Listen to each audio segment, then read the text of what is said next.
अस्सलाम students, how are you all. Welcome to chemistry learning student. आज हमारा class 9 में चैप्टर नंबर 1 स्टार्ट किया हुआ है। टॉपिक है how to write a chemical formula.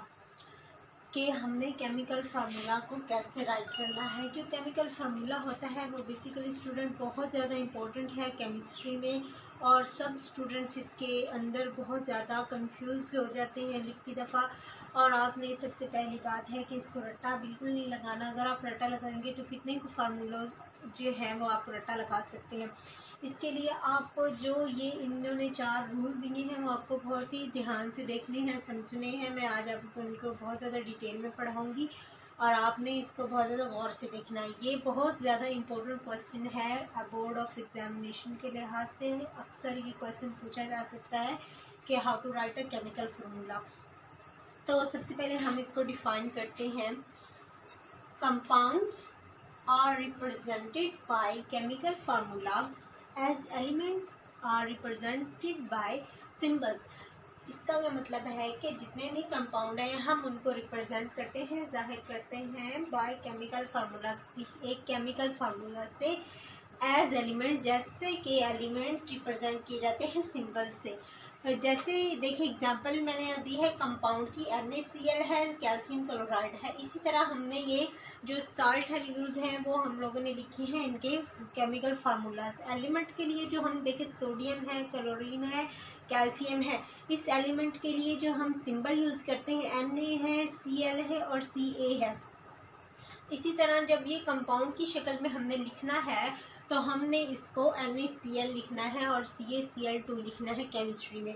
तो स्टूडेंट्स ये जो सारे रूल्स हैं ये 4 रूल्स हैं, और हमने अब जो सबसे पहला रूल है इसको लिखने का, उसमें क्या कहते हैं कि सिंबल्स ऑफ 2 एलिमेंट्स। हमें क्या पता है कंपाउंड कैसे बनता है। 2 या 2 से ज़्यादा एलिमेंट जब आपस में मिलते हैं तो वो हमारे पास कंपाउंड बना देते हैं। अब हमने किसी भी कंपाउंड का जो केमिकल फार्मूला लिखना है उसमें हमने सबसे पहले क्या बात का ख्याल रखना है कि जो भी सिंबल्स होंगे हमारे पास 2 elements are written side by side. हमने उनको साथ साथ लिखना है, एक दूसरे के साथ साथ। साइड बाय साइड मतलब होता है बिल्कुल साथ साथ एक दूसरे के। इन ऑर्डर ऑफ, किस ऑर्डर में लिखना है? Positive ion first and negative ion later. पहले हमने पॉजिटिव आयन लिखना है और बाद में हमने क्या लिखना है? नेगेटिव आयन लिखना है। अब देखें साइड बाय साइड कैसे हो सकता है। तो फॉर एग्जांपल देखें NaCl है, सोडियम क्लोराइड है, हमने इसका साल्ट बनाना है। तो हम लोगों के पास जो होते हैं स्टूडेंट, ये सबसे पहले आयंस बनते हैं। तो इनके ऊपर पॉजिटिव और नेगेटिव चार्जेस या आयंस होते हैं। तो अब ये क्या करते हैं, हमने वो पहले सीरीज देखनी होती है, या हमारे पास कोई भी कंपाउंड है वो बोल रहे हैं तो हमने उसमें देखना है कि पॉजिटिव कौन से हैं और नेगेटिव एलिमेंट कौन से हैं। हमने सबसे पहले पॉजिटिव और नेगेटिव जो आयंस हैं या एलिमेंट्स हैं हमने उनको अलग अलग कर लेना है। तो सबसे पहले हमने पॉजिटिव लिखने हैं, देन हमने नेगेटिव लिखने हैं। फॉर एग्जांपल NaCl के अंदर देखें सोडियम पॉजिटिव होता है और क्लोरीन नेगेटिव होता है। तो हम सबसे पहले सोडियम लिखते हैं और उसके बाद हम लोग क्लोरीन को लिखते हैं। सेकंड जो इनका रूल है उसके अंदर है the valency of each ion is written on the right top corner of its symbol. इसके ऊपर जो वैलेंसी दी गई है, जैसे कि पॉजिटिव, नेगेटिव या +2 या +3 होती है, इनकी वैलेंसी होती है। हम लोगों को पता है कि ये कंबाइनिंग कैपेसिटी होती है किसी भी एलिमेंट की किसी और एलिमेंट के साथ, वैलेंसी जो होती है। अब सबसे पहले उन्होंने कहा है कि जो वैलेंसी ऊपर लिखी हुई है पॉजिटिव नेगेटिव है, ये लिखनी कहाँ पे होती है? The valency of each ion is written on the right top corner of its element या सिंबल। देखिए हमारे पास ये एल्यूमिनियम है, एक सिंबल है इसका, इसके 4 हिस्से हमको नजर आते हैं, एक टॉप और एक लोअर। ये लेफ्ट साइड है और ये राइट साइड है। अब हमने इसकी वैलेंसी जो है लिखनी कहाँ है? Right top. राइट टॉप जो इसका राइट साइड है टॉप का, उसके ऊपर हमने इसकी वैलेंसी लिखनी है। तो एल्यूमिनियम की वैलेंसी है +3। इस तरह हमने लिखनी होती है इन सारे एलिमेंट्स की या आयंस की वैलेंसी। फॉर एग्जांपल सोडियम है, Na पॉजिटिव, सोडियम की +1 होती है। देखिए तो उसके भी टॉप राइट कॉर्नर पे इसकी वैलेंसी लिखी गई है। कैल्शियम की +2 है, क्लोरीन की -है और ऑक्सीजन की 2 नेगेटिव है। इसी तरह हमने सारे जितने भी एलिमेंट्स होंगे, कोई भी हमारे पास कंपाउंड दिया गया है तो उसके अंदर मौजूद एलिमेंट्स हमने पहले डिटेक्ट करने होते हैं, फिर हमने उनकी वैलेंसी लिखनी होती है, उसके बाद हम फिर आगे थर्ड पॉइंट की तरफ चलते हैं। जो थर्ड रूल है स्टूडेंट्स उसका है this valency of each ion, कौन सी वैलेंसी, जो उनके ऊपर है वैलेंसी लिखी हुई एलिमेंट्स या इसके ऊपर ब्रॉड टू द, लाया जाता है लोअर राइट कॉर्नर, जो उसका लोअर राइट कॉर्नर होगा, जो नीचे वाला सीधा कोना होगा उसके ऊपर लाई जाएगी इसकी valency of other ion by cross exchange method, दूसरे आयन की क्रॉस एक्सचेंज मेथड के जरिए। क्रॉस एक्सचेंज मेथड क्या होता है, तो स्टूडेंट्स क्रॉस एक्सचेंज मेथड होता है दो चीज़ों, दो आयन जितने भी एलिमेंट होते हैं उनको साइड बाय साइड लिखा जाता है और फिर जो उनकी टॉप की वैलेंसी होती है उसको उनके लोअर कॉर्नर राइट साइड पे लेके आ जाता है। इस पॉजिटिव वाले की नेगेटिव के लोअर कॉर्नर पे आएगी और नेगेटिव वाले की पॉजिटिव के लोअर कॉर्नर पे आएगी। देखिए मैंने आपको बताया था कोई भी सिंबल है उसकी एक टॉप साइड होती है और इसकी एक लोअर साइड होती है, एक लेफ्ट साइड है और एक राइट साइड है। जब हमने किसी की वैलेंसी लिखनी है तो हम उसके राइट साइड पे लिखेंगे, लेकिन क्रॉस एक्सचेंज मेथड में क्या हो जाएगा कि उसके साथ वाला जो एलिमेंट होगा या आयन होगा उसकी वैलेंसी इसके राइट लोअर साइड पे आ जाएगी। फॉर एग्जांपल हम देखते हैं सोडियम क्लोराइड है, उसकी जो सोडियम की पॉजिटिव है और क्लोरीन की नेगेटिव वैलेंसी है। अब इसका क्रॉस एक्सचेंज मेथड होगा तो क्लोरीन की जो है वो वैलेंसी लाई जाएगी सोडियम के लोअर राइट कॉर्नर पे और जो सोडियम की है वो लाई जाएगी क्लोरीन के लोअर राइट साइड पे। ठीक है, जब ये क्रॉस एक्सचेंज होगा तो हमारे पास जो फार्मूला आएगा, केमिकल फार्मूला होगा सोडियम क्लोराइड NaCl होगा। अब देखें 1 और 1 ये कैंसिल हो जाते हैं, नहीं लिखे जाते, इसलिए हमने NaCl लिखा। पता होता है जब कोई चीज़ ना 1 वैल्यू होती है। अब देखिए कैल्शियम 2+ और क्लोरीन नेगेटिव है, इसमें देखिए कैल्शियम की जो +2 वैलेंसी है स्टूडेंट वो लाई गई है क्लोरीन की लोअर राइट साइड पे और क्लोरीन की जो वैलेंसी है वो लाई गई है क्लोरीन की प्लस जो माइनस है वो यहाँ पे क्लोरीन की कैल्शियम की लोअर राइट साइड पे लाई गई है। तो क्या हमारे पास कैल्शियम क्लोराइड का फार्मूला बन जाता है CaCl2।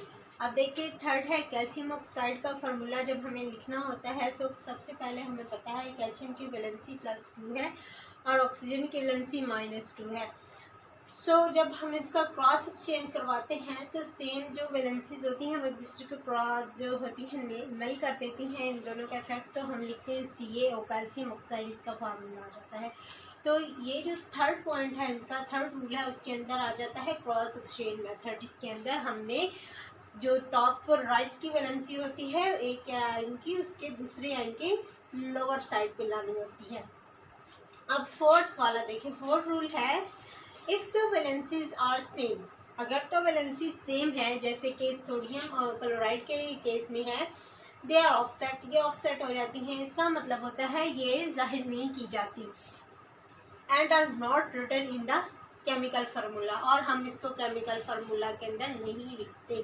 But if they are different, लेकिन अगर ये डिफरेंट हैं, they are indicated as such the same position, तो हम इसको इंडिकेट कर सकते हैं सेम पोजीशन पे। और जैसे कि मैंने आपको कहा कि सोडियम और क्लोरीन की सोडियम +1 होती है और क्लोरीन -1 होती है वैलेंसी। जब हम इसके क्रॉस एक्सचेंज मेथड के जरिए लेकर आते हैं तो क्लोरीन की लोअर साइड पे आ जाएगी सोडियम की, और सोडियम की क्लोरीन की लोअर साइड पे आ जाएगी राइट साइड पे, जो ये सेम है। ठीक है, +1 और -1 सेम वैलेंसी है तो ये क्या हो जाएगी, ऑफसेट हो जाएगी, इसको इंडिकेट नहीं किया जाएगा, इसको लिखती दफ़ा केमिकल फार्मूला जाहिर नहीं किया जाएगा क्योंकि ये सेम है, एक दूसरे को कैंसिल कर देती हैं या नहीं लिखी जाती। अब देखिए कैल्शियम क्लोराइड के मामले में क्या है, कैल्शियम के पास +2 है और क्लोरीन के पास -1 है।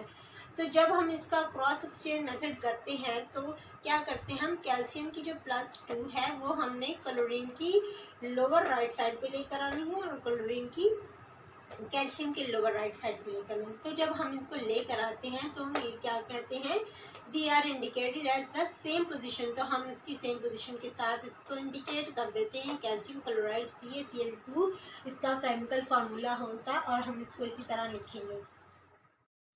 तो जो इसका फिफ्थ वाला है स्टूडेंट वो पॉइंट है, if an ion is a combination of 2 और मोर एटम्स। अब देखें, अगर आपके पास कोई ऐसा आयन आपने देखा आपके सामने आ गया जिसके अंदर 2 या 2 से ज़्यादा एटम्स मौजूद हों, वो क्या होती हैं, वो रेडिकल्स होती हैं, विच इज कॉल्ड रेडिकल्स। ये बेसिकली रेडिकल्स की डेफिनेशन भी है। कुछ ऐसे आयन होते हैं जो एक या एक से ज़्यादा एटम के साथ मिलकर बने होते हैं and bearing a net charge on it, और उसके ऊपर एक चार्ज होता है। फॉर एग्जांपल सल्फेट आयन्स और phosphate ion, SO4 2 negative, PO4 3 negative. तो स्टूडेंट ये जो इनके ऊपर नेट चार्ज मौजूद होते हैं, इनके ऊपर जो भी वैलेंसी होती है, ये इस रेडिकल की वैलेंसी होती है। आप देखते हैं हमने कोई हमारे पास अगर आ गया है केमिकल फार्मूला लिखने के लिए, एल्यूमिनियम सल्फेट का फार्मूला हम लोगों के पास आ गया है एक, हमने इसका नाम आया और हमने इसका केमिकल फार्मूला लिखना। तो सबसे पहला जो रूल हमने पढ़ा है उसके हमने क्या पढ़ा, रूल के हमने इनको आइडेंटिफाई करना है, फिर हमने उनके सिंबल्स लिख लेने हैं और उनकी वैलेंसीज को टॉप राइट पे लिख लेना है। ठीक है, जो थर्ड हमने पढ़ा है इसके अंदर आ जाता है जी क्रॉस एक्सचेंज मेथड। अब हमने इनकी वैलेंसीज को क्रॉस एक्सचेंज करना है। तो मैंने आपको सबसे पहले कुछ पॉसिबिलिटीज दी हैं, जैसे कि स्टूडेंट्स करते हैं, इसको मिक्स कर देते हैं। देखें, जब हमने इसकी एल्यूमिनियम की जो वैलेंसी है वो उठाकर हमने लानी है सल्फेट की लोअर राइट कॉर्नर पे, और सल्फेट की -2 जो है उठा के एल्यूमिनियम की राइट लोअर कॉर्नर पे लेकर आनी है। तो हमारे पास कुछ पॉसिबिलिटीज होंगी, या तो ये होगी एल्यूमिनियम 2 SO4 3। अब यहाँ पे ये भी मसला पैदा हो जाता है कि पहले 4 लिखना है या बाद में 3 लिखना है।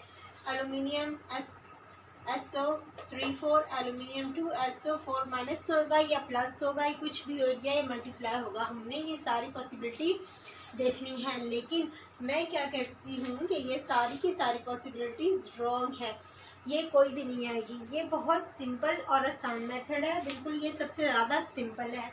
हमने क्या करना है स्टूडेंट, असल में सबसे पहले हमने पहले रूल के मुताबिक इसको यूँ लिख देना है, फिर जब हमने इसका क्रॉस एक्सचेंज करना है तो हमने ये जो सल्फेट का आयन है, ये जो भी रेडिकल है, इसको जस्ट ब्रैकेट्स में लिखना है।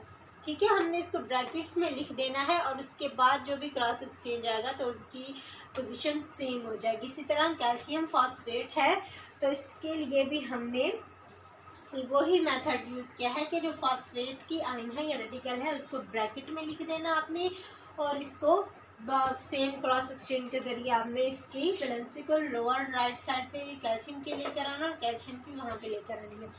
तो ये बहुत आसान और सिंपल मेथड हो जाएगा।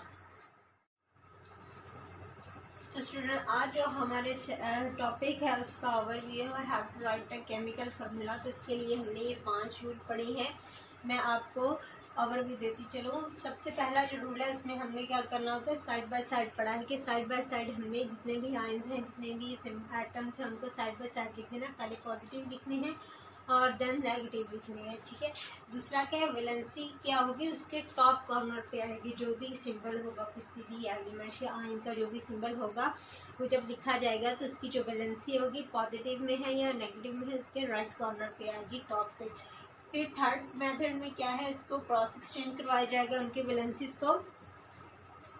उसमें क्या होगा कि हमने एक आयन की जो वैलेंसी है दूसरे आयन की लोअर कॉर्नर पे ले जानी है, राइट साइड पे। और फोर्थ में हमने पढ़ा है ऑफसेट्स के बारे में कि अगर उनकी वैलेंसी सेम होगी तो वो ऑफसेट हो जाएंगे, अगर वैलेंसी सेम नहीं है, डिफरेंट है, तो फिर हम उसको एज इट इज़ लिखेंगे।